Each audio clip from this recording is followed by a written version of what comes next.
O trem parou na estação e ele quase perdeu o desembarque. Estava distraído com o pensamento cada vez mais constante de que aquelas pessoas não eram de verdade. Eram muitas para serem reais, rostos suficientemente comuns para sequer serem decorados. A impressão de que não passavam de projeções que desapareciam ao dobrar a esquina estava cada vez mais convincente. Meros personagens descartáveis em uma simulação da qual, sem qualquer explicação, o protagonista era ele. Em casa, imaginava para onde tinham ido todas aquelas pessoas. Milhões delas se acumulando e lhe passando uma sensação cada vez maior de vazio. Seria improvável esperar que houvesse tamanha criatividade nesse mundo para inventar tantos rostos, tantas personalidades, tantas histórias de vida. Tamanha engenhosidade para gerar informação suficiente para nutrir pensamentos dessas pessoas que não faziam mais do que passar diante dos seus olhos até sumirem na esquina ou no horizonte. Não, não fazia sentido. Elas não deveriam ser mais do que meras projeções que deixavam de existir assim que sumiam de sua vista. Começou a seguir desconhecidos na rua. Foi inconsciente. Simplesmente cravava os olhos em uma nuca alheia e seguia até onde fosse possível. Os desconhecidos tomavam ruas desconhecidas, entravam em prédios desconhecidos, casas desconhecidas e, no fim das contas, sempre desapareciam por trás de alguma parede e não havia nada que o convencesse de que aquelas eram pessoas de verdade que continuavam existindo após sair do enquadramento da lente de seus olhos. Ficou mais atento às pessoas mais próximas, vizinhos, colegas de trabalho. Essas eram mais trabalhadas, tinham mais detalhes, narrativas, personalidades, interagiam entre elas e com ele próprio. Invariavelmente, seguia algumas. Descobriu-as mais complexas do que o esperado. Tinham segredos, hábitos, rotinas sem qualquer relação com a sua vida.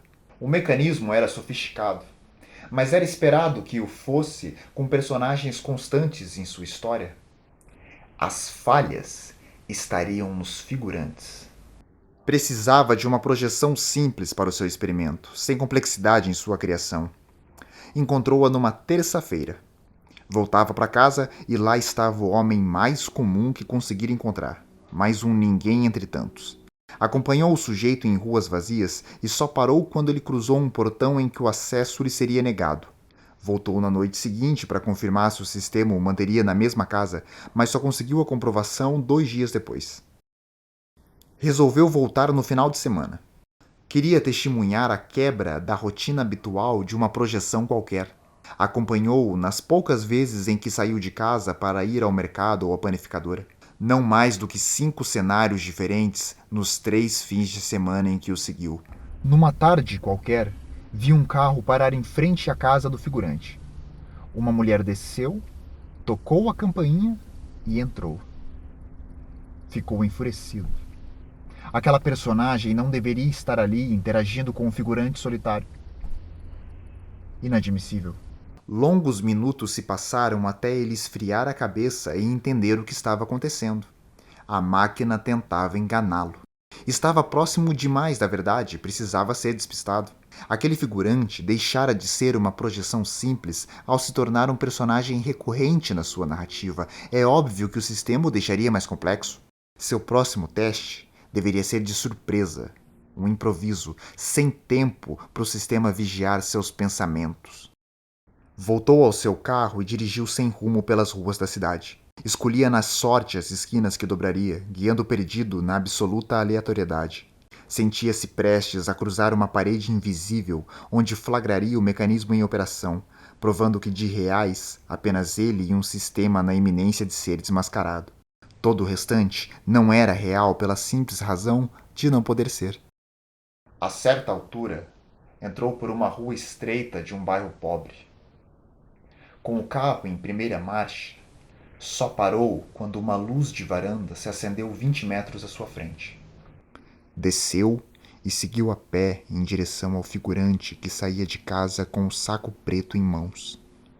Aproximou-se sorrateiramente, observando a projeção sair pelo portão. tirou do bolso o punhal que carregava consigo desde que se descobrira preso na estrutura de um mecanismo secreto e rasgou o pescoço do figurante que caiu morto no chão. Um golpe súbito na máquina, sem tempo de planejamento. Uma surpresa, mesmo que os seus pensamentos fossem observados. Esperou alguns segundos para confirmar se a projeção não desapareceria diante de seus olhos, mas ela permaneceu lá, formando uma crescente poça escura na calçada. Apurou-se em correr de volta para o seu carro e fugir para acompanhar a reação do sistema como um mero espectador. Voltou minutos depois, fingindo interesse na aglomeração e choque ao se deparar com a mulher que segurava aos prantos o corpo morto em seus braços. Do outro lado da rua, observava as reações consternadas dos curiosos, todos programados para sentir pena.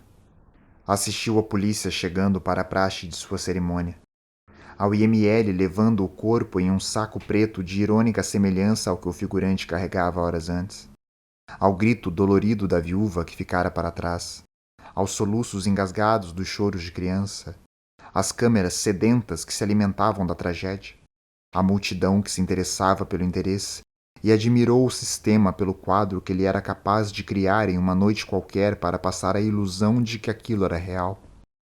Chegava a ser bonito, uma obra conjunta com o inimigo.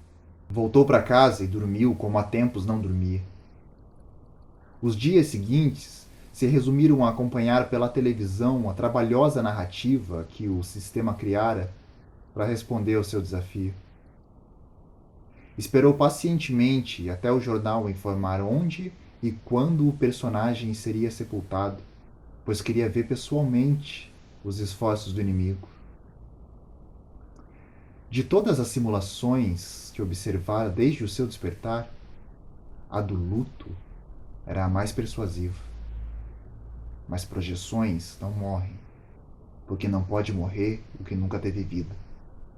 À noite, se esquentava com um chá e imaginava como se superar em seu próximo desafio ao mecanismo quando viu da janela viaturas cercarem o prédio.